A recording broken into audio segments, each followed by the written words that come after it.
സംഘപരിവാറിന്റെ നേതൃത്വത്തിൽ രാജ്യത്ത് നടപ്പിലാക്കിക്കൊണ്ടിരിക്കുന്ന മുസ്ലിം വംശഹത്യക്കെതിരെ സോളിഡാരിറ്റി സംസ്ഥാന കമ്മിറ്റിയുടെ നേതൃത്വത്തിൽ റാലിയും പൊതുസമ്മേളനവും സംഘടിപ്പിച്ചു. കോഴിക്കോട് നടന്ന റാലിയിൽ നിരവധി പേരാണ് പങ്കെടുത്തത്. വഖഫ് ഭേദഗതി നിയമം അംഗീകരിക്കില്ല, മുസ്ലിം വംശഹത്യ പദ്ധതികൾക്കെതിരെ എന്ന പ്രമേയത്തിലാണ് സോളിഡാരിറ്റി യൂത്ത് മൂവ്മെന്റ് സംസ്ഥാന കമ്മിറ്റിയുടെ നേതൃത്വത്തിൽ പ്രകടനവും പൊതുസമ്മേളനവും സംഘടിപ്പിച്ചത്. ആയിരങ്ങൾ അണിനിരന്ന റാലിയിൽ ഹിന്ദുത്വ സയനിസ്റ്റ് ഭീകരതയ്ക്കെതിരെ യുവാക്കൾ മുദ്രാവാക്യങ്ങൾ ഉയർത്തി.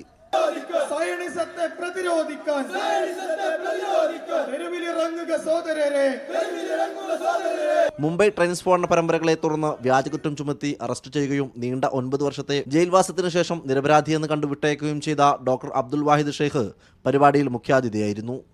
जजमेंट आया है तो मैंने पहली बात की है कि माफी मांगो.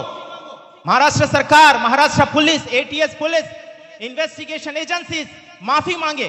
19 साल आपने बर्बाद किए हैं, लेकिन शर्म नहीं आती कि ये लोग माफी मांगे. तीसरी बात, സോളിഡാരിറ്റി യൂത്ത് മൂവ്മെന്റ് സംസ്ഥാന പ്രസിഡന്റ് തൗഫീഖ് മമ്പാട് അധ്യക്ഷത വഹിച്ച സമ്മേളനത്തിൽ രാഷ്ട്രീയ, സാമൂഹിക, സാംസ്കാരിക രംഗത്തെ പ്രമുഖർ പങ്കെടുത്തു. മീഡിയ 1 കോഴിക്കോട്.